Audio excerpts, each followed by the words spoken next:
Well, good morning and welcome to Frankly Speaking here on WYDC TV Big Fox. I'm your host, Frank Acomb, and we are broadcasting live from the Hesselson studio here on Marcus Street in Corning, and we have a very busy morning in store for you. We'll be talking with Steuben County Sheriff Jim Allard in just a little bit. That's in the 7 o'clock hour. We have a few things here, if we can get to them. I feel like it's going to be one of those busy mornings about the New York State budget. We'll also be talking a little bit about maybe Trump's trial. We've got some Israel updates. First, I don't know why I'm starting with this. Remember Senator Bob Goldbars Menendez? He may be throwing his wife, Nadine, under the bus in this corruption trial. That's according to court documents. He may argue that his wife withheld information and led him to believe nothing illegal was occurring when the couple allegedly accepted cash and gold bars in exchange for political favors. This is according to court documents in the senator's federal corruption cases, and the corruption case show, Trying to fix my levels here. They sound a little off. The senator's legal team laid out the New Jersey Democrats' possible defense strategy in a motion filed in January, but only unsealed Tuesday following a request by more than a dozen media outlets. Oof. That's kind of hurt. No surprise. I think it's pretty obvious at this point. Bob Menendez may be looking out for Bob Menendez. The other issue, and I'm just going to say this in passing, there has been quite a few op-eds and essays written recently suggesting that Justice Sonia Sotomayor should resign. They don't want another, Ruth Bader Ginsburg scenario where, let's say, Trump wins the election and then something happens to Sonia Sotomayor that she can no longer fulfill her duties on the bench, and he would be able to pick another conservative judge. They learned their lesson in the past. So there's been, for whatever reason, it really came out of left field. And that's why I brought it up on the show a couple of times, that it kind of surprised me that this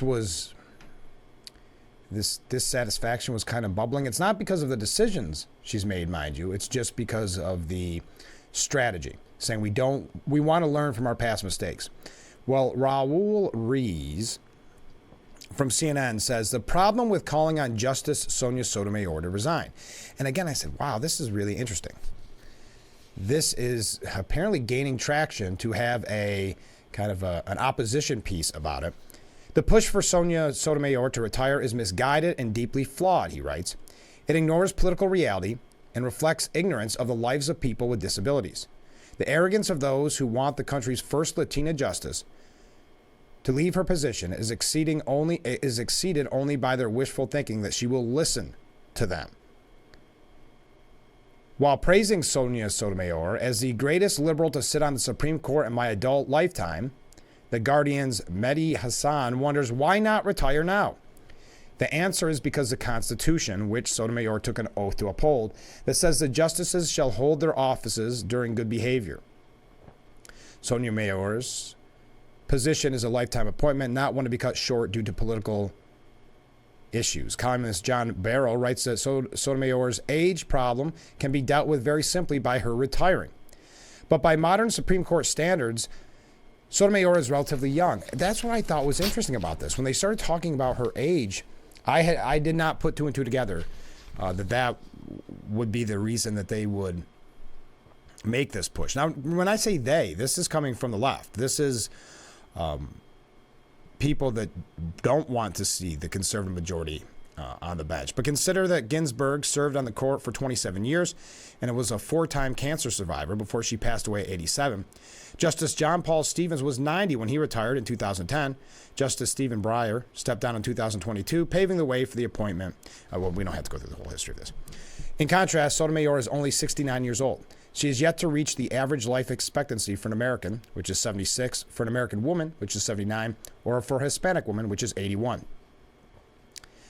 I don't really quite understand.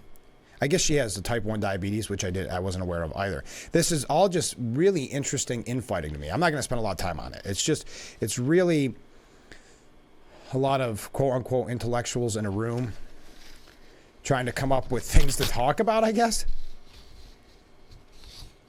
She does not serve the interests of the Democrat Party. Her responsibility is to the law, and calls for her retirement are disrespectful and unwarranted. So I just had to, there was kind of like a minor update to something that I brought to you, I don't know, probably a month or two ago, where there was opinion piece after opinion piece suggesting she retired. And I just brought it up because of the shock value for me, and of course the interest in the infighting. All right, enough on that. Let's give you another real update.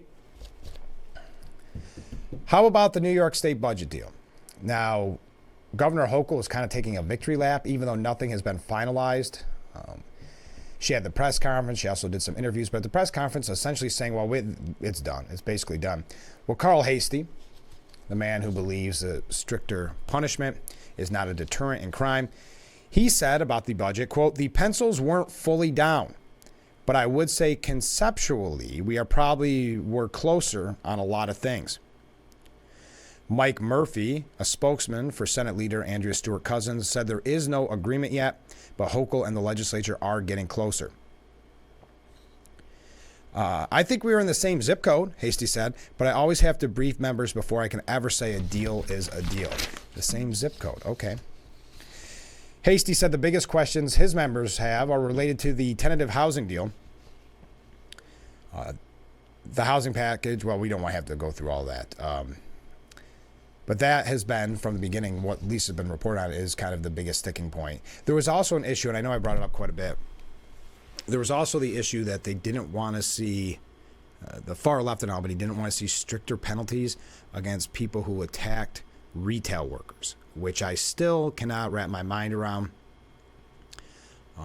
But it was another prime example of coddling the criminal, not wanting to do anything to hurt the criminal. And as that one piece was great with Hastie, someone said he acts as if his constituents, his voting base, are criminals. So it sounds like the budget is not there. I don't think you're surprised. I know I wasn't surprised. Yesterday seemed a little bit preemptive, or 2 days ago, a little preemptive, a little bit of wishful thinking from the governor. I guess this has become a tradition that the governor declares, going back to Cuomo's the way I understand it, maybe even before, a victory before victory is actually there. So as this unfolds, we will let you know more of what we know. I'm sorry, I'm writing a note because I just thought of a question I wanted to ask the sheriff. I'll let you know more as things unfold, but I just don't see, well, it's been going on since the 1st. April 1st was the deadline. Hastie could not say whether a 6th extender would be necessary or if the budget will be finished by Thursday. Thursday is when the next extender runs out. So tomorrow is make or break, or they will be on their 6th extender. Okay. Now, okay, I don't want to move too fast this morning. More on the budget when we come back. I don't want to go through all my stories within the first 10 minutes. I know I'm breezing through some oddball things. We will, if you want, we'll talk maybe a little bit about Trump's trial. I thought it was very interesting. Speaking of criminal justice and bail reform and things like that, that the former president visited that bodega in New York City, where he talked about cleaning up New York, where he talked about Bragg going after that bodega worker who was defending himself, if you recall that very famous story. I thought it was a very smart political move for the president to go there, and did receive a lot of attention, not just in kind of the normal outlets like a Fox News or a New York Post. It also received some attention on CNN and elsewhere. So I thought that was a good move. And if you recall, yesterday we talked about Lee Zeldin suggesting that the president really go out when he's not in the trial and do a lot of meet and greets, meet a lot of people in New York City. It really can't hurt, so why not? And I think that bodega visit was a very smart move. We may talk a little bit about his case. I do have a lot of really interesting pieces here from about Israel and about really the anti-Israel sentiment here in the United States. We talked yesterday about the protesters who are shutting down bridges and really inconveniencing people I have a couple of articles on that, a couple of opinion pieces on that. Just to give you a quick update on the hush money trial, if you want to call it that. A few highlights from the New York Post, just so you're up to date this morning. Justice Juan Merchant accused Trump of intimidating a juror who was called in to clarify the defense's claims of alleged anti-Trump Facebook posts. The judge said that Trump was audibly uttering something before issuing a stern warning. Quote, "I won't tolerate that. I won't have any jurors intimidated in this courtroom. I will be crystal clear," the judge said. Now, 7 jurors have been selected so far to serve on the jury for Trump's hush money trial. The first batch started at 96 people Monday, but dwindled down after several bowed out after the first day. Only 6 were picked following several challenges from both parties for the 6-week trial. Mayor Eric Adams praised court officials for their commitment to maintaining a very orderly environment near Manhattan Criminal Court when he paid a visit to the Trump trial nearby outside the Manhattan Federal Courthouse. And finally, these are just a few highlights coming from the New York Post. A woman who was dismissed from jury selection said the former president looks exactly like he does on TV. Karen McGee, who works in cybersecurity, was let go from serving due to her commitment to work. She later said that she didn't like Trump. "I don't approve of what he did as president, but the right to a fair trial is extremely important." All right, let's take our first break. We're not going to focus on that this morning. I just want to give you kind of a couple, what the New York Post deemed a couple takeaways. If we have an opportunity, I'll tell you what the other side of the coin, CNN, had to say about it as well. Keep those comments, keep those waves coming in, and we'll be right back with Frankly Speaking here at WYDC TV, Big Fox.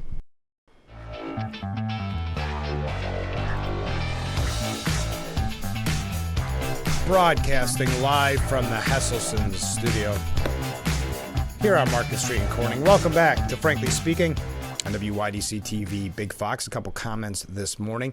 Let me get things straight about the Trump trial.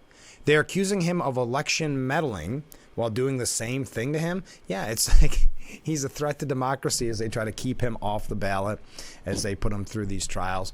Another comment, they're going to keep him in the legal system for months and not let him go to his son's graduation. Obviously trying to keep him from campaigning. Yes. That seems to be at least the optics of it, to put it very politely. I can't think of any other way you could spin it. If you want, well, I said I wouldn't keep talking about this right away, but Piers Morgan, I kind of highlighted a little bit of what he said yesterday. I don't think many of us are big Piers Morgan fans, so don't get me wrong, but he did have an interesting point in this. He said there are many reasons to criticize Donald Trump. And he goes on, of course, talk about all the negatives, right? But one thing you can't say about Trump is that he's a bad father. I've been around him many times when he was with his 5 children, and he's a proud, loving dad, and that feeling is reciprocated by each of them.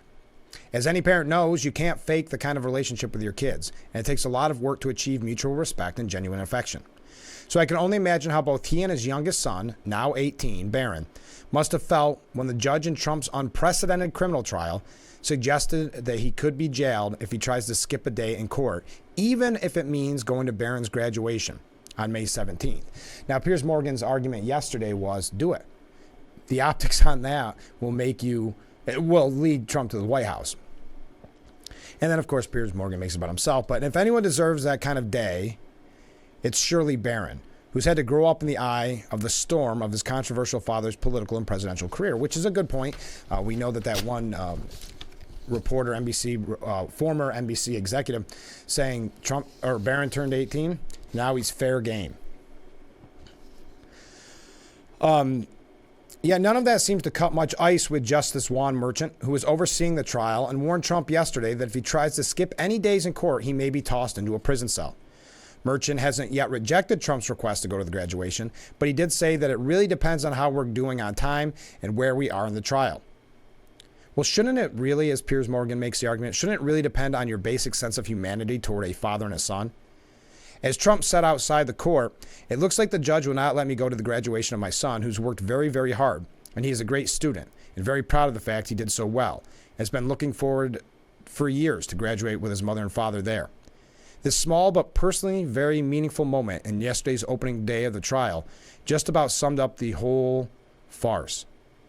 In the annals of American presidential history, has there ever been a cheaper more demeaning and utterly pointless attempt to shame and humiliate one of the only 45 people to be president of the United States. And that's why I bring up this article, because that's where it really starts to hit home, right? If it had happened the way Stormy recounted, and I don't want to get into that, I know it's early, then it was a consensual fling. But keep in mind, one that Trump denies. And Trump wasn't a politician at the time. He was a billionaire real estate tycoon and TV star.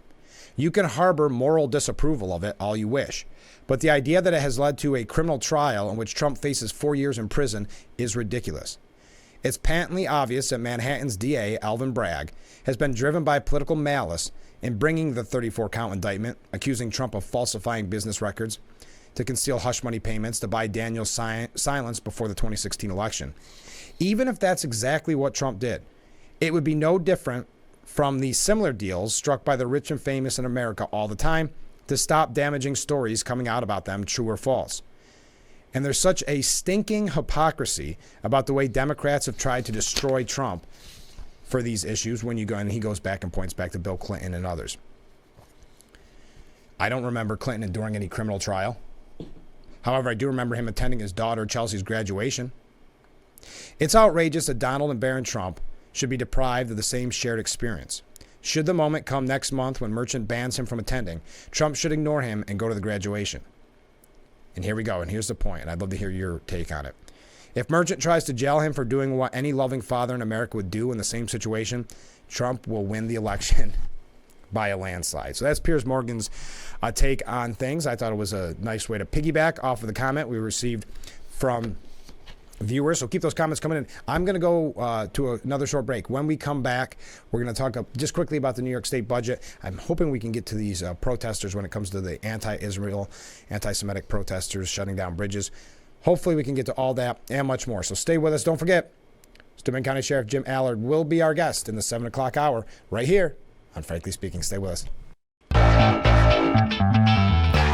Our beautiful view of Market Street as we broadcast live from the Hesselson studio. Thank you so much for joining us this morning in our new expanded 2-hour edition of Frankly Speaking. Another comment from a viewer. I agree with Piers Morgan.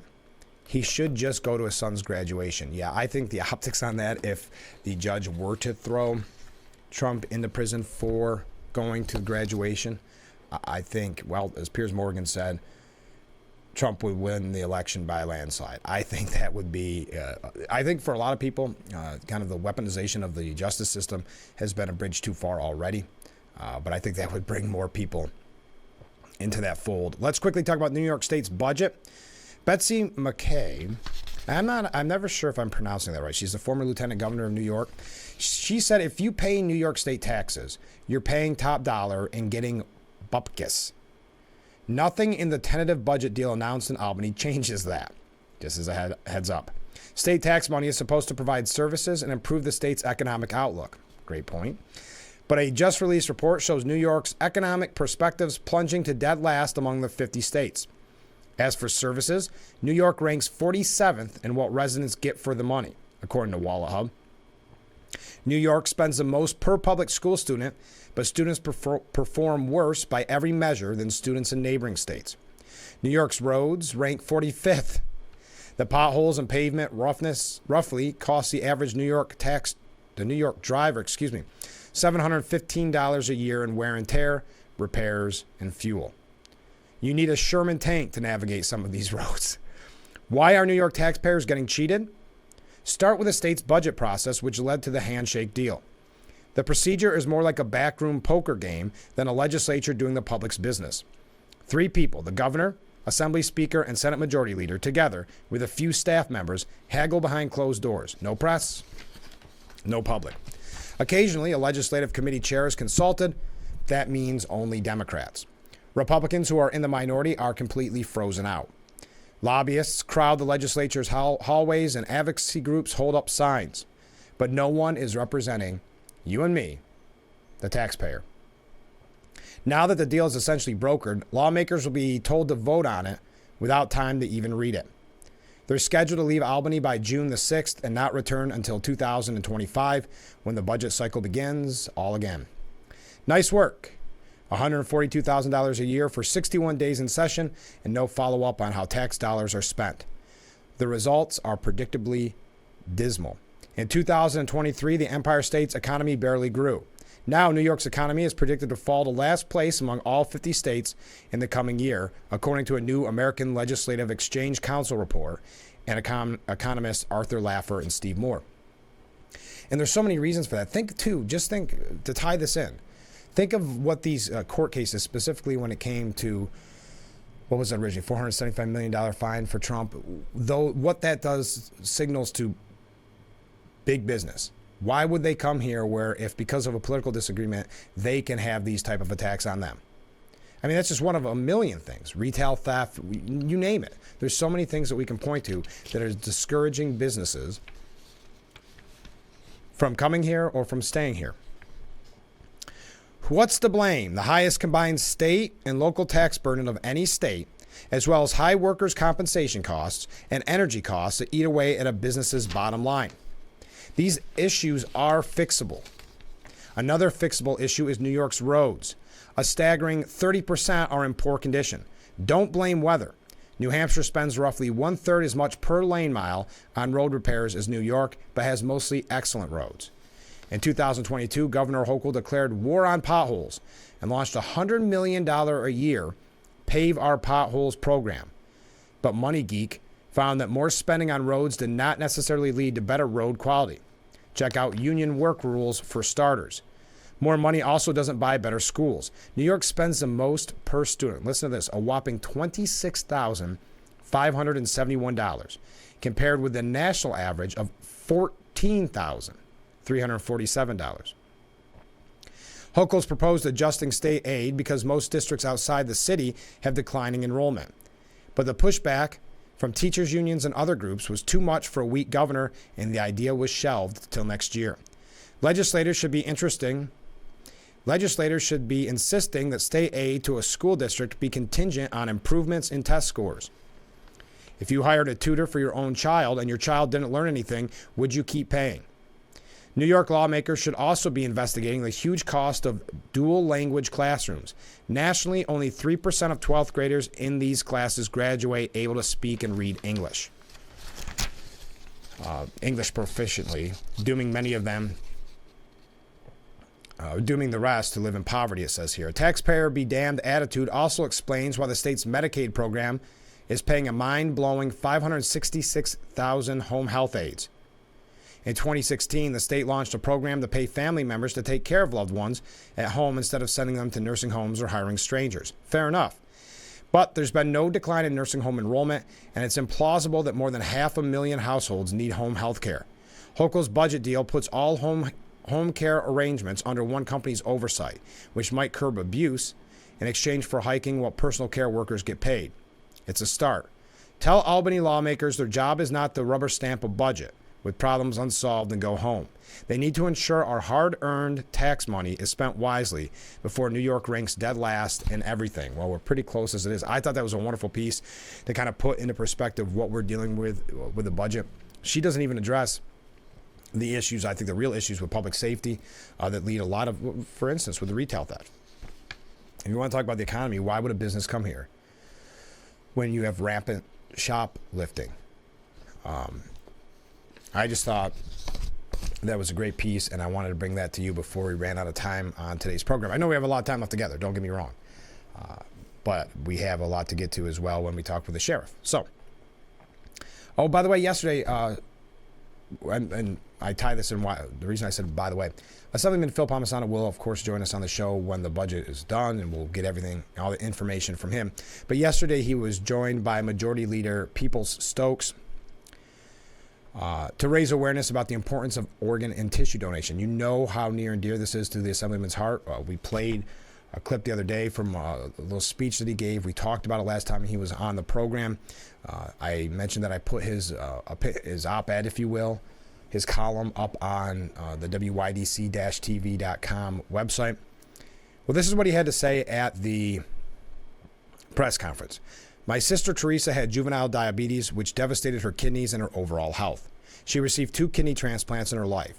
once in 2000 from the kindness of a stranger, and once in 2006 when I had the privilege to donate a kidney to Teresa. So I've seen firsthand how organ donation can impact and improve the quality of life of a family. I tell people Teresa was a lucky one as she received 2 transplants. Although our donor enrollment numbers in New York State have improved over the years, we still have a long way to go. We can and must do better. One person can make a difference because just one person who donates at the time of their death can save up to 8 lives and impact the lives of up to 75 others through eye and tissue donation. We must continue our bipartisan efforts of working together to help raise awareness about the critical need for organ donation and implement smart policies which encourage and make it easier for people to join the registry and help save a life. So to find out more, you can go to donatelifenys.org. Excuse me. Hey, a couple other things. Man, I had so much to get to just quickly. I know. I don't want to rush around. Did you know? What did I do with the one? There was something here. Press release. There it is.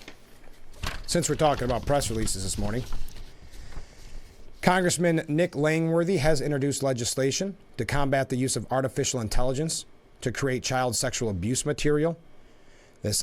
I'll be the first to admit, I'm not well versed on AI. I know everybody talks about AI and the real dangers that are coming our way. Well, Congressman Langworthy introduced the Child Exploitation and Artificial Intelligence Expert Commission Act to address the creation of child sexual abuse material using artificial intelligence. This legislation would establish a commission to develop a legal framework that will assist law enforcement in preventing, detecting, and prosecuting AI-generated crimes against children. Representative Langworthy had this to say: the rapid growth of artificial intelligence poses unique challenges for protecting our children now and in the future as technology evolves. The Child Exploitation and Artificial Intelligence Expert Commission, created by this legislation, would bring together the foremost experts in the field to develop tools to effectively prevent, detect, and prosecute child exploitation crimes. This is just the first step to confront these challenges head-on and create a safer digital environment for the most vulnerable Americans. Now, specifically, some of the things that it would do, investigate and assess how artificial intelligence may be used to commit a child exploitation crime. Evaluate the ability to prevent, detect, and prosecute a child exploitation crime committed using artificial intelligence under the law in effect during the period of the evaluation of the commission. And finally, analyze the efficiency of the current legal framework to charge individuals suspected of using AI to create CSAM and recommend changes to the current statute. Okay, just wanted to pass that along to you, trying to give you all the breaking news this morning. I think that's enough for, well, one last New York issue, I guess. Just something to keep in the back of your mind. Did you know, I found this out on Empire Report this morning, that Ithaca has the youngest population in New York. Now, I'm sure you're saying that's no surprise, Frank. They have Cornell and Ithaca College and Tompkins Community College. But just something kind of interesting. Ithaca's metropolitan has a median age of 32.6. That's the median age of residents of Ithaca. That is significantly younger than the statewide, which is 39.77, and the U.S. median of 38.8. I found it interesting. All right, let's take a short break. When we come back, we're going to talk a little bit here about Israel, so stay with us. Pardon me. This is Frankly Speaking here on WYDC TV, Big Fox. What'd you think of our new ad there? Expanded to 2 hours, Frankly Speaking. I'm so glad that you joined us this morning. Receiving this comment as we broadcast live from the Hesselson studio. This comment from a viewer: what would they talk about if Trump wasn't in the picture? He's been a top story every day ever since he came down the escalator, the golden escalator, nearly 9 years ago. If they're trying to make him go away, they aren't very good at it. I don't think they necessarily want him to go away in that sense. They just wanted it to be always critical of him and of his supporters. I think there are some in the newsroom that realize, yes, we have probably saved our jobs for a little longer because this man decided to run for president. But I also think there's such a hatred there that does not stop them. I know I've had this conversation in the past that very often politics in the newsroom trumps, no pun intended, trumps financial considerations, that they believe that they're untouchable. Hey, they're CNN or they're NBC or they're ABC or whoever. nothing's going to stop them. Nothing's going to bring them down. It was very much the attitude of the newspapers at one time. And we've seen where that has led. But in the news media, it's about pushing a political agenda more than it is giving you the news or being fair. Because, I mean, you can look at the headlines of just about any article on the mainstream TV outlets, the legacy outlets, I should say, and you can see how it is written in one way for Biden. It would be written for a completely different way for Trump. It becomes so glaringly obvious, the bias, after a while, that you almost forget to mention it. You almost forget to take it into consideration. It's almost, the bias is there. It's frustrating. It's why Republicans struggle so often during election season and like that to get the fair coverage. But I don't want to get into all that. I do want to talk a little bit more about the trial. The courtroom is dark today, and I guess Wednesdays will be that'll be typical during the what is expected to be 6-week trial. But yesterday was a big jury selection day. So far, 4 men and 3 women have been selected to serve on the jury that will ultimately consider the 34 counts. A man originally from Ireland who works in sales in New York City was appointed as a jury foreperson, who essentially serves as the panel spokesperson. Now, this is coming from CNN, and it's their takeaways from yesterday's day of trial. 5 of the 7 have a college degree or higher. 2 men on the panel are lawyers. All but 1 juror in panel Tuesday indicated they were aware Trump is facing charges in other criminal cases. The woman was the only one of the 18 jurors questioned who said she wasn't aware of other charges. Can you imagine? I don't think I'd admit that. But at least she's honest. Trump's lawyers scrutinized jurors' social media. That was awkward. Hearing some of the texts and some of the memes and things like that were shared. Because, listen, you get on jury duty. When you post something on social media, you're not thinking, hey, in 3 years, I'm going to be sitting in a courtroom having that comment read aloud to the man I was talking about, and oh, by the way, that man happens to be the former president of the United States. Whether you like Trump or don't like Trump, I believe that would be a very awkward scenario. One had and this is ironic, thinking that this person could have been selected as juror, had a lock him up meme on his Facebook. I don't know. There was a lot of back and forth on this. I think sometimes Merchant, which comes as no surprise, played a little bit on the liberal side and letting some of these people in, as compared to being a little conservative and thinking what it means if politically they're going out there and making statements about the former president at one time, or president at that time as well. Trump did get admonished, as I mentioned. That was saying that he was intimidating a potential juror because he was muttering something. Prosecutors focus on case with jurors while Trump's lawyers focus on Trump. Can you be realistic and not hold witnesses to unrealistic standards? Assistant District Attorney Joshua Steinglass asked. He said outright some witnesses have some edge, describing them as a tabloid publisher. What? Anyway. One man went back and forth with Blanche repeatedly while largely refusing to share his views on Trump, saying his views don't matter in the courtroom and that he could compartmentalize.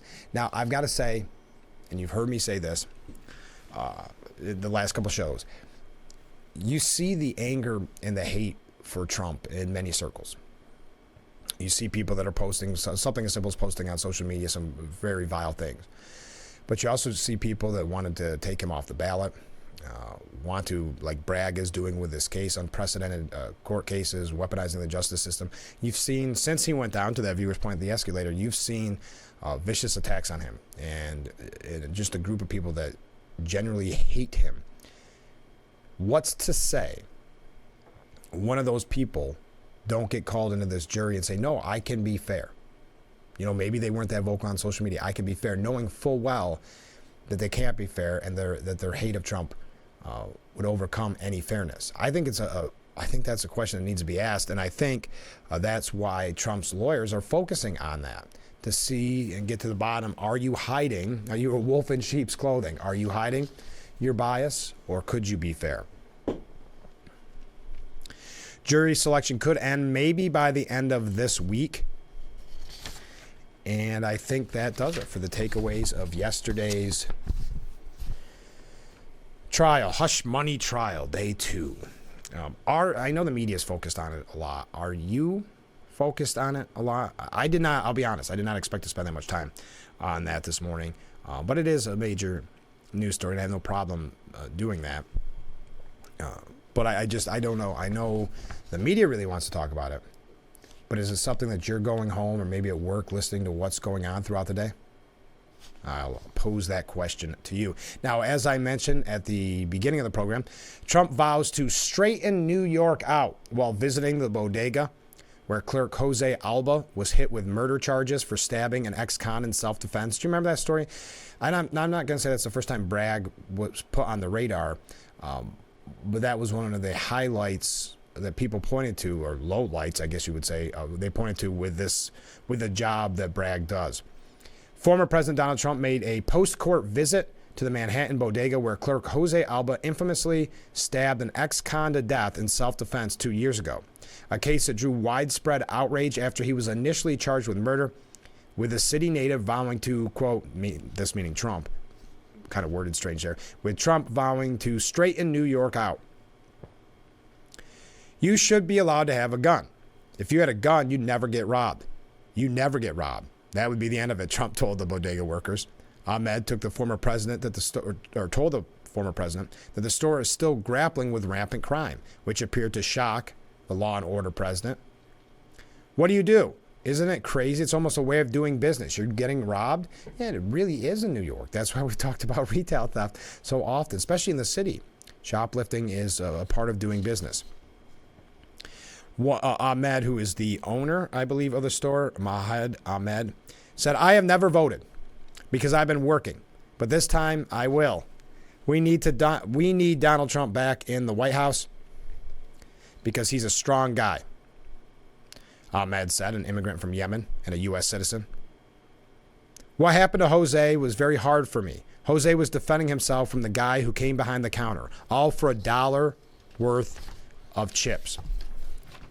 When asked by the Post how he would make bodegas safer, Trump said it would boil down to allowing the NYPD to do their jobs. Every week, they're being robbed 2 or 3 times. It's crazy. You know what? The police can stop it, but they have to be allowed to do their jobs. You have to stop crime, and we're going to let the police do their jobs.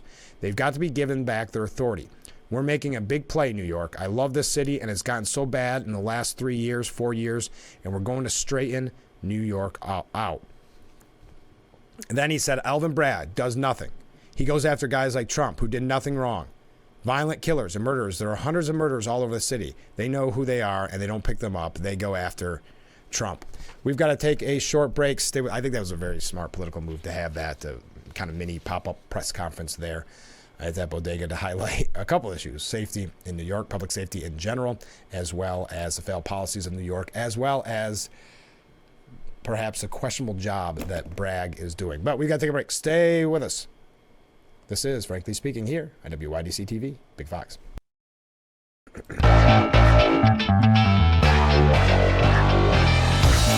Broadcasting live from the Hesselson studio. I'm your host, Frank Acomb. This is Frankly Speaking. Rich Lowry has a piece at the New York Post, and talk about completely changing topics this morning.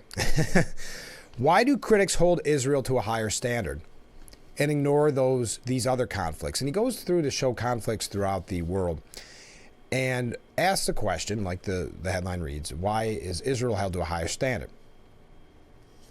It's a really good piece. We're not going to have time. As I mentioned, Sheriff Allard is going to join us in the next hour, so we've got a lot to get to. I'm not going to have a chance to go through the whole piece. I'd highly recommend it, though. If you have an opportunity, it is at the New York Post. Again, why do critics hold Israel to a higher standard and ignore these other conflicts? Now, Michael Goodwin says, hit the mullahs and hit them hard, Israel. Joe Biden's timid advice for restraint notwithstanding, there's zero doubt that Israel will retaliate against Iran. The Mad Mullahs attack last weekend aimed to kill thousands of Israelis, and they got no discount just because they failed miserably. Even though John Kirby's trying to say, well, I know President Biden said don't, but they kind of didn't, if you think about it, because they weren't successful. Wow, a lot of waving outside. You can tell the weather's changed a little bit. Iran's terrorist leaders must be taught a painful and public lesson. one that will deter them from soon taking on Israel directly again. It will also clarify for their proxies just how weak their patron is. As the debate in Israel's war cabinet continues over its response, it's helpful from a distance to grasp the significance of what happened last weekend. First, Iran was unmasked as a third-rate military power. Basically proved their incompetence. The mullahs aimed to overwhelm Israel's defense system and kill enormous numbers of people by launching more than 300 drones and missiles, yet they scored 0 hits. Let that sink in, 0. Most of the drones were shot down, and some missiles reportedly exploded on their launch pads. Overall, Iran's military proved to be better on paper than in action, which helps explain why it relies so heavily on its terror proxies to do its dirty work. The proxies are cheap and expendable and don't involve funerals of dead Iranians. Second, much of Iran's failure stems from the technological superiority of Israel and the U.S. No defense system in modern warfare ever produced such a lopsided outcome, and the results are sure to spur a new defensive arms race.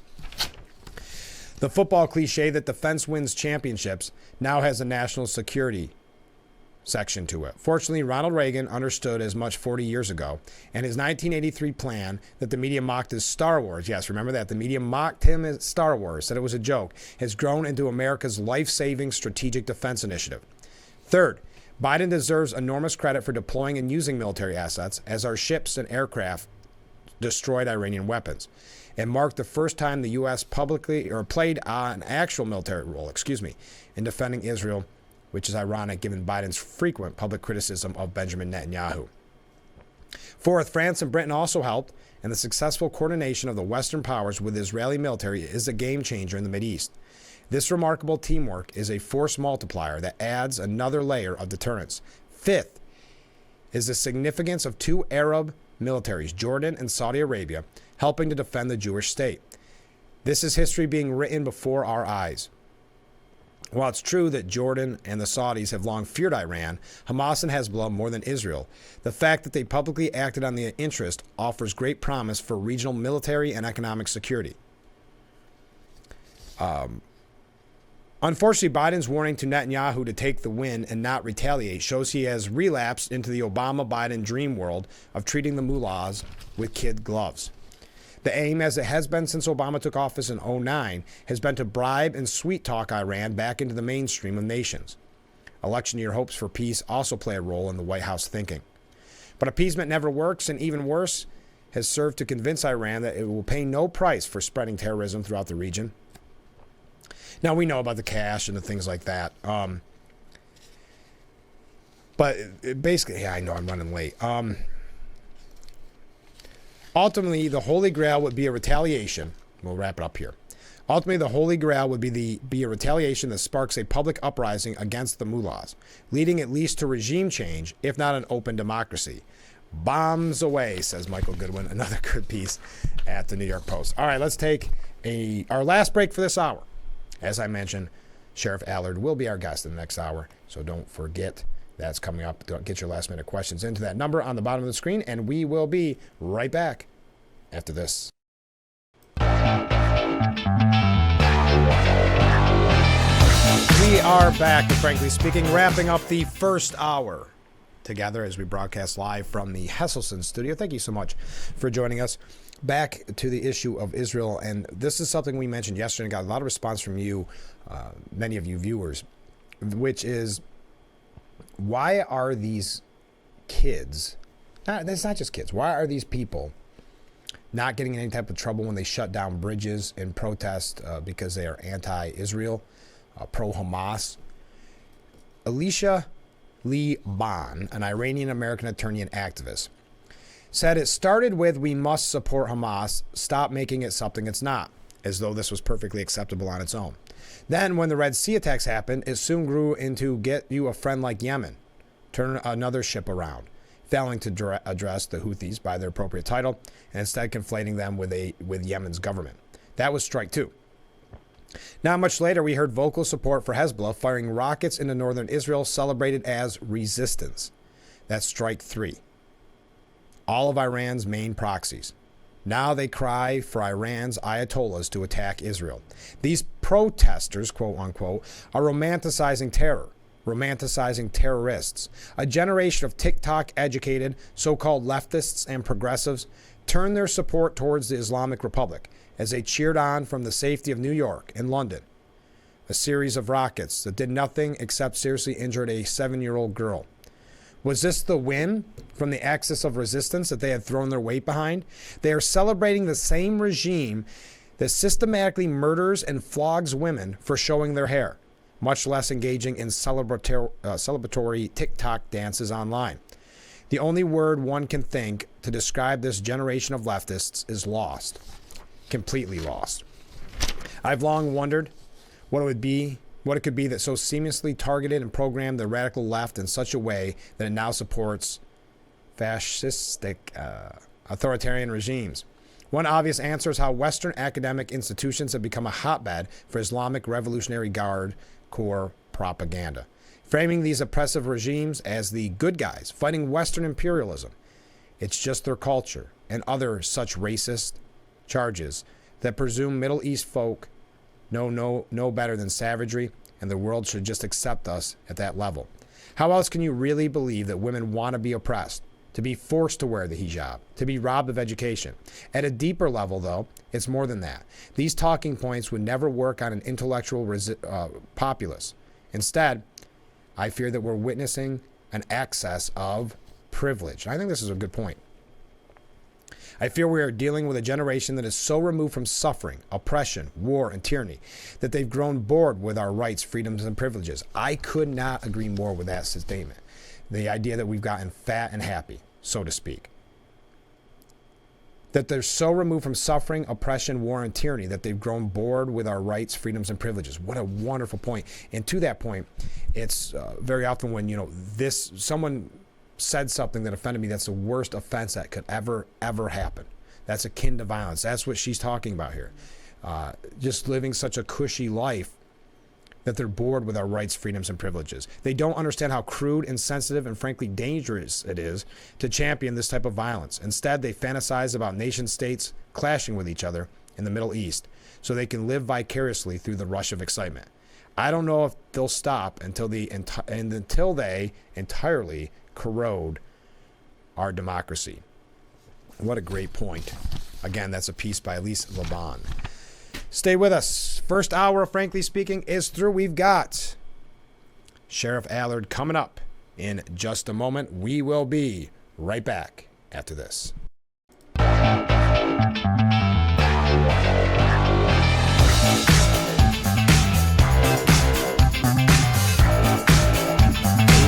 Welcome to the 7 o'clock hour of Frankly Speaking here on WYDC TV Big Fox. I am your host, Frank Acomb. We are broadcasting live from the Hesselson studio. If you missed the first hour, you missed a lot, but I do have a couple highlights. Sheriff Jim Allard will be our guest in just a little bit, and I haven't reminded you about this. Oh, and you can get your questions in for the sheriff too, by the way. It's not too late. I'll try to read those live on the air as well, so keep them coming in. Thank you to all the waves already this morning. I do appreciate that. We had an interview not that long ago with Robbie Nichols, but I wanted to remind you that coming up is the hot stove dinner. It's this Friday, 5:30 is a VIP meet and greet. 6:35 is the dinner. That's with Bucky Dent. That's going to be a lot of fun. Tickets just $50 per event, and you can call that number or email there to find out more. So I didn't want you to, it's easy to forget that it's already going to be April 19th. So mark your calendars and get your tickets before it's too late. Okay. Back to the protesters that we talked about. And I like the theory. I don't like it, but I mean, I agree with the theory from the last piece that we had mentioned from Elisa Laban, who said that really these people that are protesting in anti-Semitic ways, protesting anti-Israel, shutting down bridges and like that, they become so, I use the term, the old saying, fat and happy, but they're not used to any kind of suffering, any kind of issues, any kind of really troubles whatsoever. So they're almost in a very sick way looking towards, well, getting away from our freedoms, our rights, our privileges. And isn't that what it really goes back to at the beginning of the show, going when we first started back in March of last year? It was about getting back together as a community. People are losing faith in their faith and in their government and in their communities and in patriotism. Isn't that what this is all about? I fear we are dealing with a generation, that is so removed from suffering, oppression, war, and tyranny that they've grown bored with our rights, freedoms, and privileges. They don't understand how crude, insensitive, and frankly dangerous it is to champion this type of violence. Instead, they fantasize about nation states clashing with each other in the Middle East so they can live vicariously through their rush of excitement. I don't know if they'll stop until they entirely corrode our democracy. So that's how we ended the last hour. And I'd like to hear your take on that. Now, the New York Post editorial board says, sorry, it's that time of year, folks. Politicians who let these lunatic protesters tie up the nation's traffic are just as bad as them. America is plagued with some truly disturbed people who think they have the right to screw up fellow citizens by tying up the nation's traffic, and even more inexcusably, to defend Middle East butchers and lob anti-Semitic smears against Israel. Worse, the political leaders who let them get away with it. On Monday, barely a day after the terrorist state of Iran launched a dangerous attack on the Jewish state, anti-Israel goons wreaked havoc at the Brooklyn Bridge, California's Golden Gate Bridge, Chicago's O'Hare Airport, as well as Seattle, Philadelphia, and elsewhere. How many people missed a flight, couldn't get a doctor's appointment, or were delayed to some other critical event because of their selfishness? Pardon me. Yes, I mean, you think about the safety indication. We've talked about those stories in the past where ambulances is not able to get through, things like that. So the implications there when it comes to safety. Their supposed goal, besides making themselves feel virtuous, is to pressure Team Biden to end support for Israel. The idea, of course, that imposing misery on fellow Americans can accomplish that is as bat crazy as their support for the terrorists. Make no mistake, many of these protesters were openly backing Iran and its terrorist pawns, Hezbollah and Hamas. They shouted things like, "We love Hezbollah." They waved group banners. This is the same Hezbollah that launches rockets into civilian neighborhoods in northern Israel. They wore bandanas supporting Hamas, the same savages who raped, butchered, and kidnapped innocent civilians in Israel and who promote the deaths of fellow Palestinians and then blame the Jewish state for it. The biggest head scratcher, supposedly anti-war protesters who praised Iran's attack on Israel, even though it could trigger a massive region-wide war. They burned the American flag, a right granted to them by the very country they despise. Try burning Iran's flag in Iran. Sure, every country has its sickos, yet America's leaders simply tolerate the enormous pain these lunatics inflict on others with their antics. And that was the argument we made yesterday, and we had a viewer make it as well. Why is nothing ever done about this? I know there was a guy that was complaining online because he actually got in trouble for taking part in graffiti in the subways, anti-Israel graffiti, and he was whining, not knowing. I didn't know graffiti could get you in trouble. Well, and that's why many of these people would never expect to get arrested. They know that politicians, many with the same feelings that they have, are going to protect them. And you look at specifically in New York with the bail reform laws and things like that, very little, if any, punishment. And no, blocking roadways is not permissible free speech. True, some do get arrested, but many are instantly released and suffer virtually no consequences. The slaps on the wrist ensure more intense pain down the road, until America's leaders crack down for real once and for all, imposing hefty fines and prison sentences. Sane Americans will continue to suffer. And that's the biggest problem in all this. You've seen the stories. The poor man or woman that's been working all day just wants to get home, and now their already long commute is even longer. Maybe they don't have anybody to watch the kids. Maybe they were going to a doctor's appointment or flight. We brought the story to you yesterday where people are ditching their rental cars and starting to walk to the airport in hopes that they can make their flights in time. I got a couple of other quick things on this. I do have to take a short break because I want to get some of these breaks not out of the way, but get the breaks staggered in a way that gives us as much time as possible with Sheriff Allard. So stay with us. This is Frankly Speaking here on WYDC TV, Big Fox. And we are back, Frankly Speaking, here on WYDC TV, Big Fox. I'm your host, Frank Acomb. We are broadcasting live from the Hesselson studio. We've been talking about these protesters, these anti-Israel, really pro-terrorist protesters shutting down bridges and highways. The New York Post says anti-Israel protesters think they are making a bold political statement, but they're really just making everyone angry. According to Pew Research Center, this number is shocking, even though it is low, but it's shocking. Only 22% of Americans believe Hamas's reason for fighting Israel are in any way valid. 22% is way too high. Just 5% believe that Iran-funded radical terrorist organization's brutal October 7th assault on Israel was, quote, acceptable.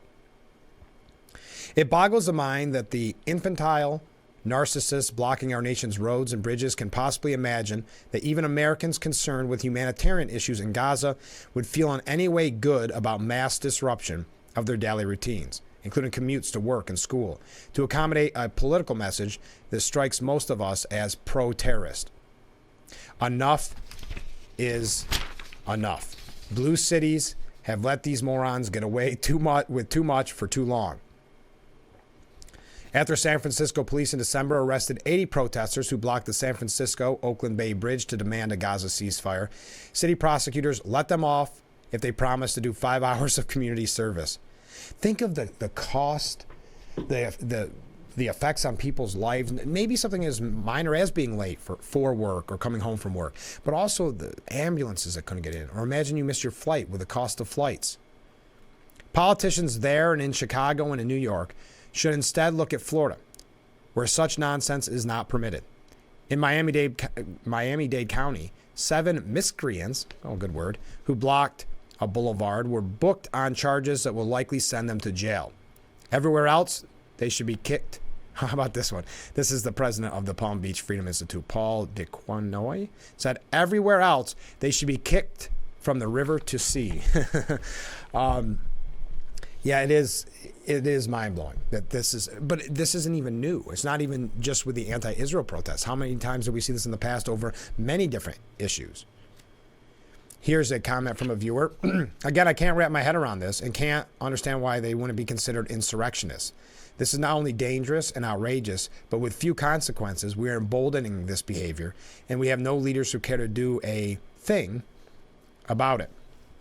Yeah, you're right. I think because, they're looking at it as a certain voting bloc they must want. They don't want these protesters to turn on them. I'm not sure. I see obviously no upside to allowing this to continue. And yes, I know they shut it down in New York, but there's no consequences. But then again, I don't want to tie this into a completely different topic, but is it really completely different when you have Carl Hastie saying that stricter penalties are not a deterrent? What do we expect when we see things like this?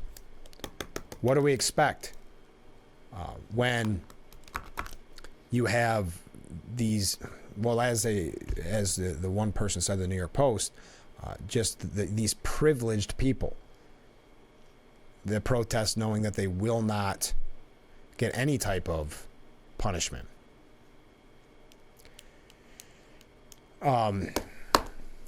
Here's a comment.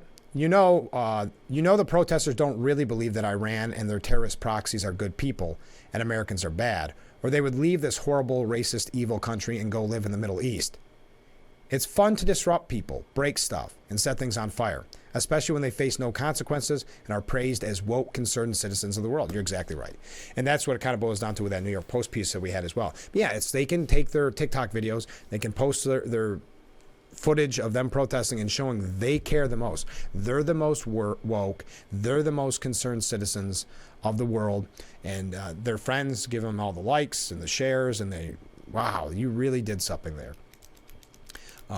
When really they were out just to break stuff and start fires. You're exactly right. Disrupt people. Be the center of attention, because you are the center of the attention at that point. If you're shutting down a bridge, you are going to be on a very big stage at that point. So yes, obviously I don't even think, Ken, and that's a great comment. Thank you.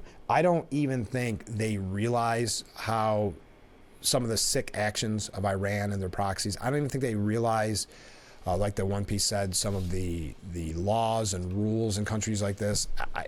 It's just about finding the most shocking thing.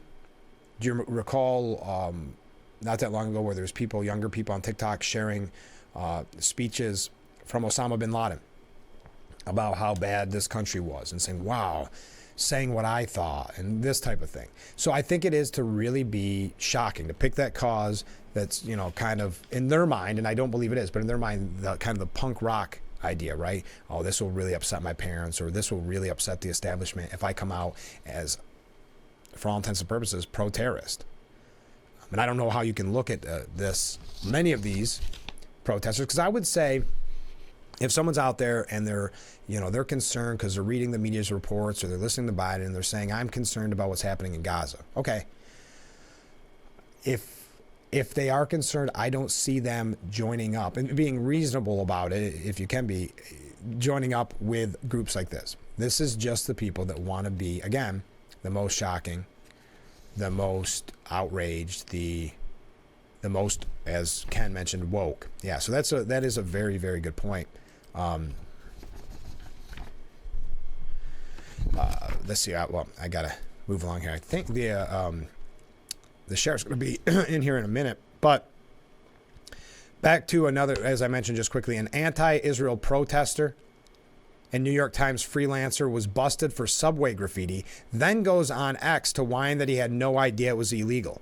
I sincerely didn't know graffiti in the subway, which I see all the time, was an arrestable offense. But I also can't believe our tax dollars go to cops focusing on minor infractions, as he participated in graffiti, or however you want to word that, saying, I think it was something about ceasefire, free Palestine. But again, kind of ironic, a New York Times freelancer busted for subway graffiti. I had no idea. Well, I mean, I guess in his defense, why would you think anything's punishable in New York State at this point? Why would you think anything would get you any kind of punishment? So that is, I guess you really can't blame him for his ignorance on that. I don't think we're going to have an opportunity to talk about it because the sheriff will be in shortly. But Mike Johnson, the fresh revolt against Mike Johnson. What is your thoughts on it? Will it be successful? Are you disappointed? I'd love to hear from you. Get your questions in for the sheriff who's walking in right now. We'll take a short break. Stay with us. This is Frankly Speaking.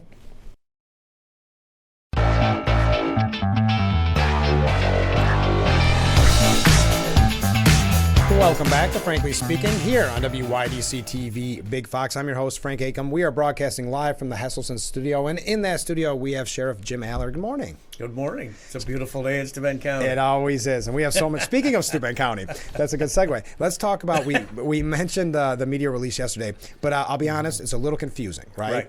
Because a lot of people are trying to play catch up. If they missed one of the updates on this, they're a little behind. So I was hoping you could kind of give us an update and where we're at today. Sure. So in September of 2023, Steuben County Legislature passed two completely unprecedented resolutions. No other county in the state had ever passed them. One was to take away my indemnification, which is the guarantee that the county will provide me legal defense in any lawsuit that's generated because of my duties. And the other one was to try and, cause me to purchase my own liability insurance. Millions of dollars of liability insurance, and they used an archaic law to justify it, which had nothing to do with insurance. Yeah. So I filed through my attorney. I filed with New York State Supreme Court to try and get a stay of these. Sure. Again, unprecedented resolutions. Oh, you're okay. I'm off camera now. No, I know. And that was immediately issued by the court, a stay. So I'm still indemnified today. Mm-hmm. The county hired another, I can't remember how many firms they hired, but the firm they're with now is Coughlin Gerhardt out of Binghamton to defend them in the stay hearing, the Article 78 hearing. And as soon as they hired them, they repealed the insurance one. Again, it wasn't even based in any kind of reasonable reading of the law. So that one went away. They quietly did that. So we went to our first hearing, and I had been hearing things from people that were in the room when they did this, that there was some threats made and some coercion, possible coercion, and that there was some discussion of trying to affect the political process regarding my office. So we appealed to the court to be able to depose a legislator in a closed, sealed setting, strictly for the court, so that the court could get the information that I had heard. Right. And the court granted that. The county attempted to appeal that. What is this costing? My best estimate is over $100,000 in legal fees that the county has wasted on this. I mean, I didn't mean to interrupt, but it's like, why? Yeah. What's the end game? Yeah, I don't understand. No one seems to know. No one seems to know. Okay. But so that went to the appellate court, which is a 5-judge panel. They reviewed the county submission, they reviewed my attorney's submission, and denied the motion for appeal. Okay. So now it goes back to state Supreme Court, where we'll get a timeline to depose the legislator. Okay. And then we'll have our final hearing, and the judge will determine whether or not it was legal, Okay. and whether or not it was done in bad faith, and whether or not there were significant violations of the open meeting law, Right. which led to it. And he'll make a ruling based on the information before him. Well, and that's what's interesting, because remember when this first started breaking, and I had mentioned this on the air too, that's what made people maybe perhaps the most upset. That not only two things: one, that you're elected, right? So that's so separate. So people are upset about that, but also that everything was done behind closed doors. And that's still occurring. Tomorrow or Thursday. Yeah, tomorrow. It's so early in the morning. I don't know. I say you're preaching to the choir. Okay. There's a meeting of what they established at the same time. The legislators established their own investigative committee to investigate whatever they wanted to investigate. Okay. And that has a meeting tomorrow, and I guarantee you that will all be in executive session, so no one will know what it's ridiculous. About, what it pertains to, who they're targeting now. I'm guessing it's probably either me or the district attorney. That seems to be consistent. The lucky guess. Yes, the two elected officials seem to be the ones that draw the short straws. I just don't understand it. I know you don't have the answer, and no one out there has the answer, or maybe somebody. I don't see why you take this fight on, what the end game is. It really is. I know I mentioned before, but it was really a weird version of defund the police. It was, they're tying it all to liability and that supposedly I'm so haphazard out there that I'm creating all of this liability for the county. But from what I've been able to get from people that were in the room, is that there was significant discussion about trying to influence me not to run again. Oh, that didn't work. No, that didn't work. Might have had the opposite effect, actually. Well, we're going to talk about that. But there is no timeline then right now. No, we have to switch everything back to Supreme Court and get another order from the judge to do the deposition and then an order for the hearing. And not to be dead horse, but this is costing us, the taxpayers, money to continue this fight. Yeah, a lot of money. Yes. Okay. Yes. Well, if anybody knows the answer, they can reach out. I'll have you on the air, because no one, I don't think anybody can answer. But we mentioned, and I want to get into the re-election, but what has been the reaction to all of this? Because I know you went out and got petitions. I did. Has the reaction been pretty overwhelming? overwhelming? Super positive. Yeah. It's so the overwhelming reaction is we see what they're trying to do to you, and we're with you. Oh, that's great. And what are they thinking? Why are they doing this? Right. And again, I have no answer. Everybody's dumbfounded. Yeah, I have no answer to it. I had a meeting with a couple of the legislators, and the statement was made, well, we have no problem with your performance. And I said, well, then what are we doing here? Yeah. Then why are you wasting my time? Because it's your time that's being wasted. And money, of course. Yeah. And I mean, you have other things I don't want to speak for you, but you'd rather be focusing on than this. Absolutely. Okay. Yes, than playing silly kid games. Yeah. And now we mentioned petitions. So I had Joe Sempolinski on the other day, and he has a theory, and we talked about it. You actually enjoy doing petitions, don't you? I do. Yeah, he says I do. That's his thought, that you actually enjoy the process. How'd it go? It went real good. Yeah. I think we got 1,800 Republican signatures all told with the committees and everything, and 100 conservative signatures. Oh, wow. So I can run on both lines. But again, for me, it's enjoyable to go out and talk to folks when they're relaxed. Yeah. One-on-one. Oh, yeah. And, it's not like they're having to come to a meeting and raise their hand, and they can be, I'm going to knock all your I know, I'm looking at it. Going to lock up the fine china.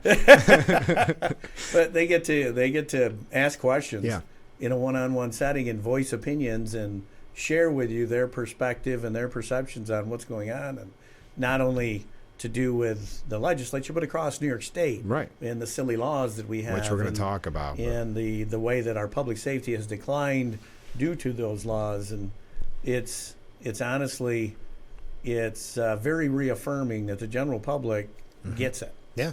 and they see it, and they seem to know a whole lot more than the folks that are making the rules. That's for sure. And it's very reassuring and reaffirming to know that here in Steuben County, folks support their police. Mm-hmm. They support what we do, and they want to be safe. Right. And that's what it boils down to. That's why it's kind of like inflation. When they tell us it's not that bad, but you experience it, it's the Right. same with public safety, right? Yeah. So they tell us, no, the statistics show, and then we go, wait a minute. I think what we're seeing and what we're feeling, and heaven forbid, people we know are feeling, the public safety is number one or number two in voters' minds. Yeah.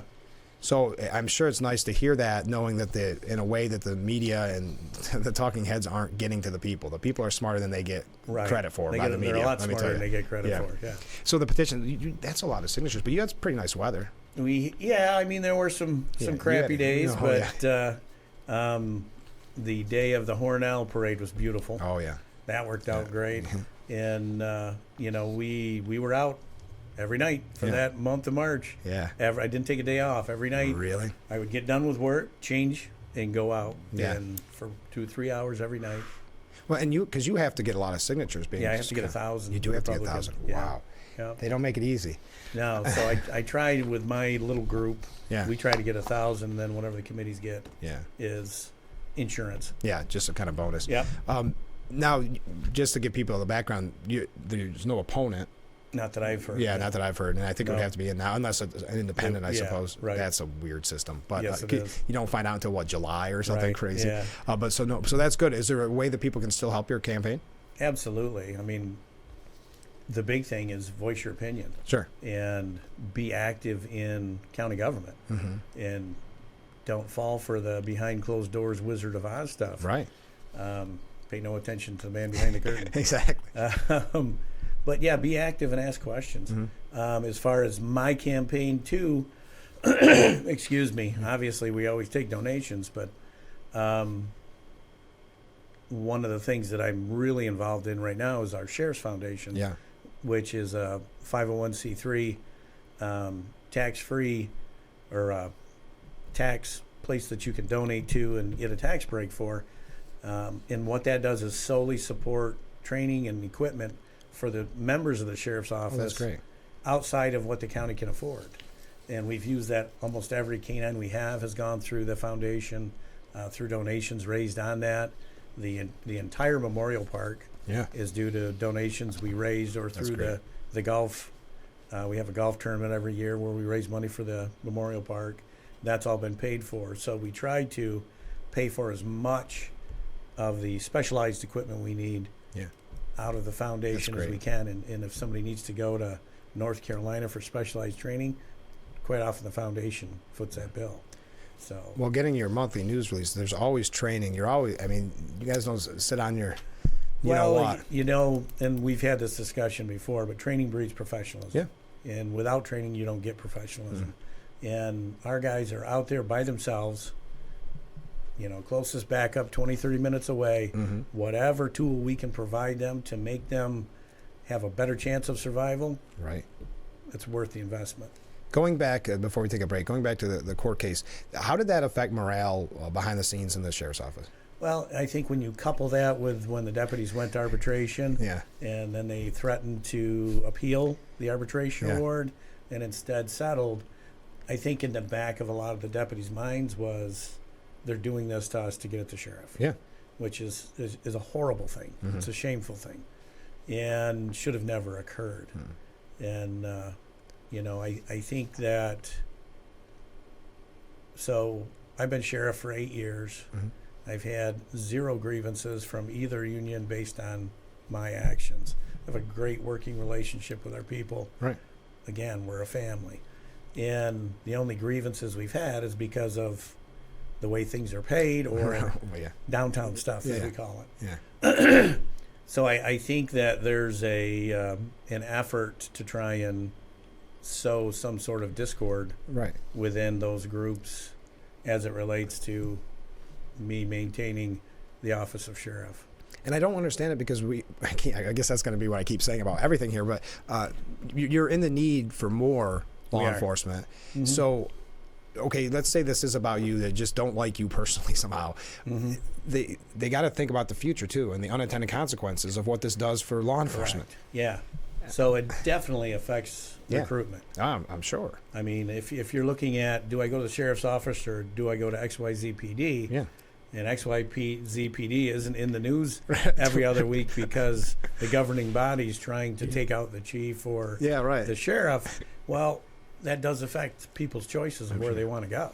There's be no doubt. Mm-hmm. I mean, because this has been a headache for you specifically, but I'm sure a headache for the people behind the scenes. It is. If nothing else, just have to explain what's going on to everybody all the time. Well, yeah, because that's the same questions you're asking today. We get out in the public. Why are they doing this? Why is this going on? And again, I say there's no rational explanation that I can find. No. All right, we got to take a break. Stay with us. We'll be right back with Frankly Speaking after this.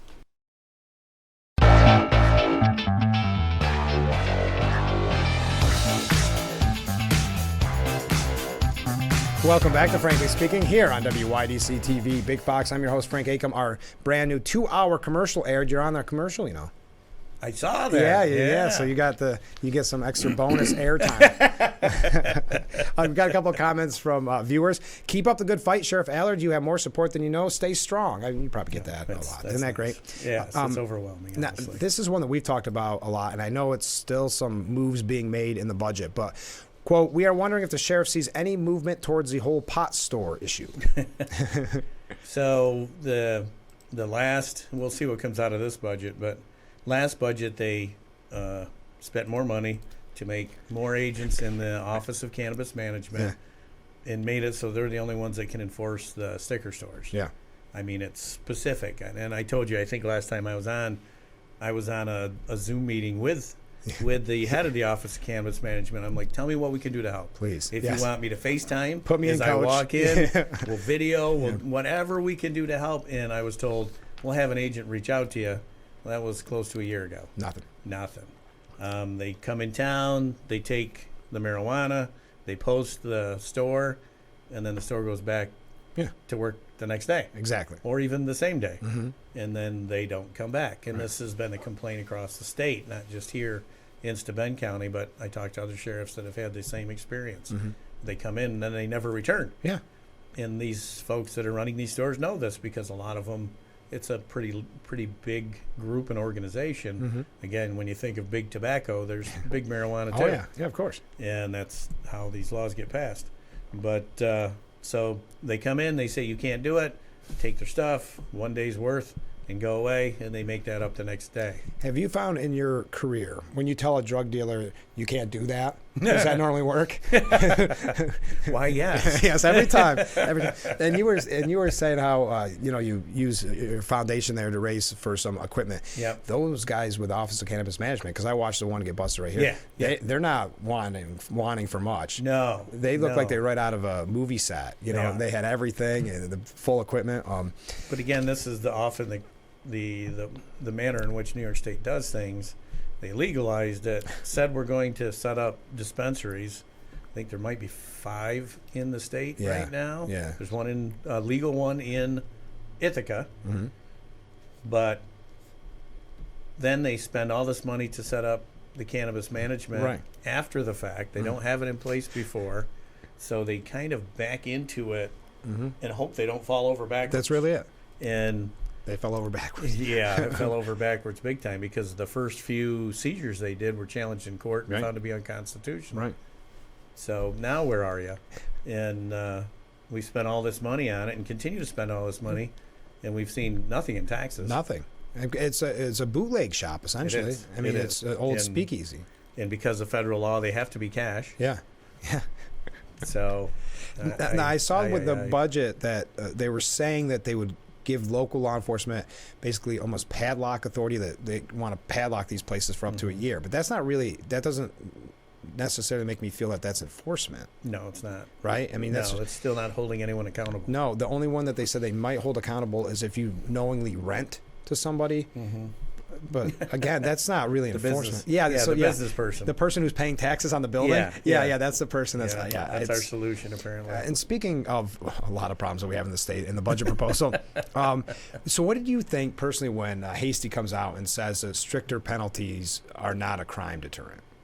That's not a factual statement. I know, and there's no data to support that. Yeah, but doesn't that make you worried about opinion. what's? Yeah, yes, that's it. Yeah, but what?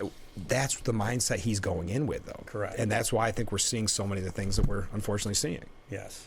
And specifically, do you think anything's going to be done with retail theft? Obviously, we had that tragic story right in Chemung County, directly affected because of retail theft. Well, and again, so because of bail reform, I can go out, steal, arraign, release, and they're a lot of times they're grand larcenies. I mean, they're over $1,000. They're felonies. Yeah.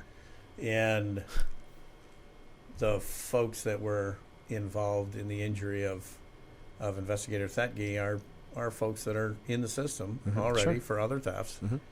But because I'm going to get released, if I get caught, I'm going to get released. Yeah. If I don't get caught, I can continue to do what I'm doing. Right. If I do get caught, I can continue to do what I'm doing. I mean, let's just step back for a second and look at it from a reasonable common sense perspective. Yeah. The message is, go ahead and steal. Yeah.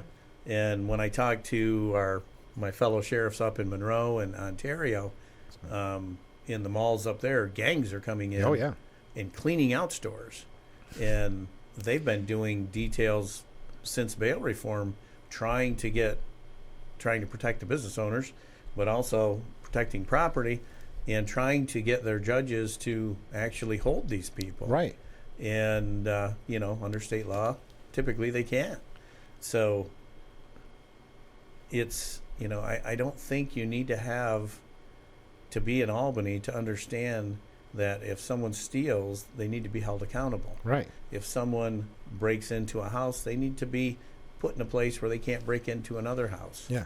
If someone threatens to blow up a school or shoot people at a school, they shouldn't be out walking around until we can get them the help they need to make sure that they're not going to think about doing that again. Right. And it's not rocket science. No, I know Michael Goodwin in the New York Post said, if there's no penalties, if we take Hasty's mindset, we may all think that we're good, honest people, but we'd all be tempted to rob a bank. If there's no penalties, if they don't work. So with Hasty coming in with that mindset, and then you mentioned the retail theft, and I know they're saying there are gangs doing this and it's bigger numbers, but you also look at they were arguing over making stricter penalties for people that go in and attack retail employees. Yes. So already kind of a thankless job a little bit, but you're working, and you have to now worry about your safety and your life. Yeah. And Albany's not willing to put maybe a little stricter penalty on the person that comes in and attacks you. Right. And the fact that they're talking about it lets you know that it's a grave problem. Yes. Well, that's a great point. Yeah.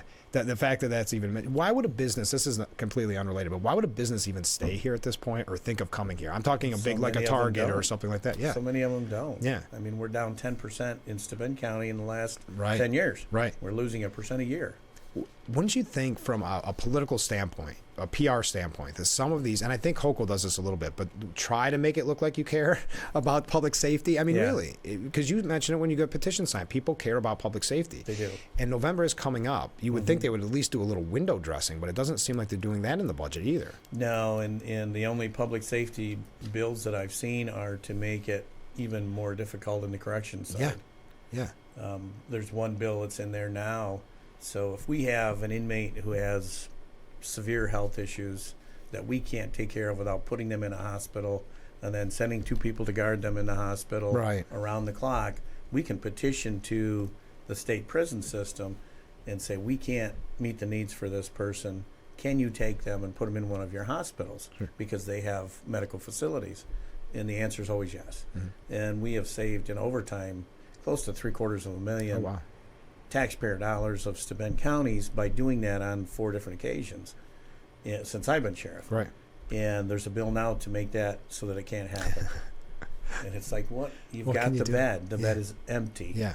You've got the staff. You have the ability. Why wouldn't you help the counties out everything is so wrong-headed, and Yeah. it boils down to this is what happens when there's a supermajority. Any idea that they want to come up with, and Right. to many of them, their base is this kind of defund the police, and it's more about coddling the criminals. But I mean, nothing shocks me anymore. But when I saw that they were really fighting against penalties for someone attacking a retail worker, Right. that just. It goes to show you how screwed up it is here in the state, unfortunately. And I don't say this for fun. It just goes to show you that and when I say we can't agree, it's Democrats arguing with Democrats and all. Right. It's not, Republicans aren't even in this conversation. Yeah, they're not even. So They're like the kids over playing in the corner. Yeah, you guys have fun over here. Let the grown-ups talk. Yeah. But that's what it seems like, that they can't even get together on something that minute that seems like such a no-brainer that I think every year it's just going to be new law after new law saying, okay, how can we do even more damage? Yeah. Not only that, but how can we continue to have the support of our fundamental base? Yeah. Exactly. Yeah. Do you guys get terrified when it's budget season? We do. Yeah, I mean, seriously. So the Sheriff's Association tracks it. Yeah. And we have a lawyer that's a lobbyist for us at the Capitol. And he's continually tracking these bills and saying, hey, this is what it means if it goes. Get ready. This is what it means if it goes. And so by the time the ones that do get passed, we have an understanding, and we can contact our local folks and say, hey, this is a bad idea. This is bad. And they know it's a bad idea. And we've got that's what's so frustrating, because we're doing great. Yeah. Assembly, Senate, all our area. Yeah. We got the great guys. We do. We have very good people representing us. But it's the other ones that drive us crazy. So just to clarify that, we got to take a short break. We'll be right back with Frankly Speaking after this. Welcome back to Frankly Speaking here on WYDC TV Big Fox. I'm your host, Frank Acomb. Sheriff Allard is joining us for the rest of the hour. So we've got a couple good questions. First of all, I'm copied and pasted here. Can you speak to what someone should do first if they found someone trespassing in their home? Because squatters' issues have become a major issue in the news. Right. So it's a major issue in the news because of a New York City tenancy law, not an upstate issue. So if someone is unlawfully in your home, call 911. Yeah. We will come arrest them. Yeah. They don't have tenancy rights. The whole squatter thing is a New York City thing due to some of their tenant-regulated laws that they have down there. It's nothing to do with upstate. Okay. So actually, it's funny that this one comes up because I was talking to a group of women a week or two ago, and it came, same thing. She said, I'm afraid to leave my house. Blah, blah. And I said, that's not up here. Yeah. If somebody's unlawfully in your house, we'll arrest them. Yeah, call. Period. And whether they're in there for a day or 2 days, we're still going to arrest them. Mm-hmm. And they have no tenancy rights. It's not an upstate thing. It is a downstate thing completely. Okay. So stay tuned. They'll probably give it to us like they normally do. The bad decisions from the city coming up our way. Yes. Yeah. So if somebody's unlawfully in your house, call 911. Call instantly. Okay. Yeah. One thing, and this is not obviously a positive story, but it is important to be aware that April is Child Abuse Awareness Month, and I know you've been speaking out on it with the newsletter and talking about it. Yep. It's amazing to think, but it's still such a major issue, right? It is. Yeah. We had, I think, when I talked to the district attorney, I believe we had close to 500 cases last year. That's sad. And, we've come so far. I'm so happy when the Clayton homicide occurred and we interviewed the daughter. I had to go to Chemung County because we didn't have a children's advocacy center in Steuben County at that time. Huh. We either went to Bavona up in Monroe County or down to Chemung County. We didn't even have the ability to do a childhood forensic interview here. And from that moment forward, I pushed really hard to get a children's advocacy center here in Steuben. And luckily, our DSS commissioner, Kathy Muller, was on the same bandwidth and pushed very hard, and the district attorney pushed very hard. Right. So now we have 2 CACs here in Steuben County. One is a mobile one. It's like a big RV that we take to agencies. Oh, okay. So if Corning PD has a case, we'll bring it down here and put it in Denison Park, or some other place, and then the family can bring the child there for the forensic interview. If it's in Hornell, likewise. So we travel that around to make it easier on the families. That's great. It's worked out very, very well. Now let's, because we've had a lot of different topics this morning. By the way, thank you for the answer. The person said it gets confusing because we are often forgotten until they want to impose their will on us. Right. That is true. That's true. And it's scary. It is. I mean, you see that stuff on the news, and it's terrifying. It's like, oh my gosh. Yeah. I can't leave, you know. You can't leave. And just in general, it's such scary news when it comes, because it doesn't seem like, yeah, that sounds about right for New York. You know, does. That's it how sounds like something we're so that would jaded. come out of Albany. Yeah, yes. exactly. So we're all just so jaded. But let's talk about some accommodations. You had, first of all, again, I love the newsletter. I know I say it every time, but you guys have been very busy, but you've also had some amazing things happen as well. Could you tell us a little bit about that? Yeah, almost every month I end up doing a commendation of one of our folks for outstanding work. 2 months ago, it was one of our new deputies that did a life-saving event with a person that had tried to commit suicide and saved them, according to the paramedic. If he hadn't done the medical intervention, he's an EMT, the medical intervention he did, that person would not have survived until the ambulance got there. This past month, two of our deputies, when the tractor trailer crashed on the overpass, and they got there and they said, whoa, slow down. Yeah. Let's get the right equipment here. Yeah. Let's take a breath. Let's do things the right way here. Let's shut off the road down below. And everything worked out, no injuries. Thumbs up. We love that. Yes. This month we'll be commending one of our correction officers. I don't know if you remember, so like 4 or 5 years ago, we had a gentleman in the jail who decided to commit suicide and dove off the upper tier. Yeah. And landed on his head, causing grievous injury, and he subsequently died from that. So after that, we put fences up on the second tier to try and prevent an officer getting thrown off, but also to try and prevent suicide. So a few months ago, we had an inmate who was on the first floor, started up the steps. The correction officer, hey, you can't go up there. Yeah. Calls for backup, calls for code, and the guy went up. Well, he couldn't go down the tier. He could only go to the top of the stairs because of the fence. He dove off. The officer caught him. Oh, my goodness. And stopped him from, because he was dove off at first. Yeah. Caught him and stopped him from causing grievous injury to himself. And he got out of it with bumps and bruises. The officer had a banged up wrist and shoulder. Yeah. But the quick thinking and the fact that he was willing to do that, again, has saved a life and, countless liability dollars for the county. No, absolutely. So that's amazing, though. It is. Good for him, because that's got to be a little scary. Well, yeah, and it was a good-sized fella, too. Oof. And so we're going to be doing that commendation in May, but, every time I see this, and I get emails every week about the great work our folks do. Oh, of course, yeah. And it's just amazing to me to see it, because that shows you they care. Yes. And what does it mean when someone gets an accommodation like that for them? Is it just kind of that pat on the back that they obviously deserve, but maybe sometimes don't get when we talk about morale? Right. And, and just turning on the media every night. It must be nice sometimes to just get that little... It's that recognition, attaboy. Plus that letter goes in their file. Yeah, okay. And it goes towards their annual evaluation. Okay. And, again, it's something that you can post wherever you want to post it, and your coworkers see it, and, again, the public sees it. Right. Which I think is even more important. And I think that goes back to what you're talking about when you went to get petitions. You do such a great job in the sheriff's office. Shemong does too, but to get the word out of what is being done, because if you were to just leave it up to people watching the news at night or the media, you can lose a lot of people quick. And in this case, this is what, don't watch the nightly news on whatever channel. I don't want to say a channel. This is what we're actually doing, because it's all about local, It is. And unfortunately, the local media outlets, there aren't any other than you and WLEA out of Hornell and WVIN out of Bath. That's it. Yeah. And if you want local news, you go to them, and even that, there's so much. There's just so much. It's hard to keep up with. But it's nice when you see the accommodations and you see the coverage, because it's just, let's focus. I know here I am talking about all the bad things in Albany, but it's nice to focus on the good things sometimes. And it really is. And there's so much good going on in this county right now. Yeah. And especially, obviously in the sheriff's office, there's so much good going on. But, we team and we partner with all of our agencies, our partner agencies in the county.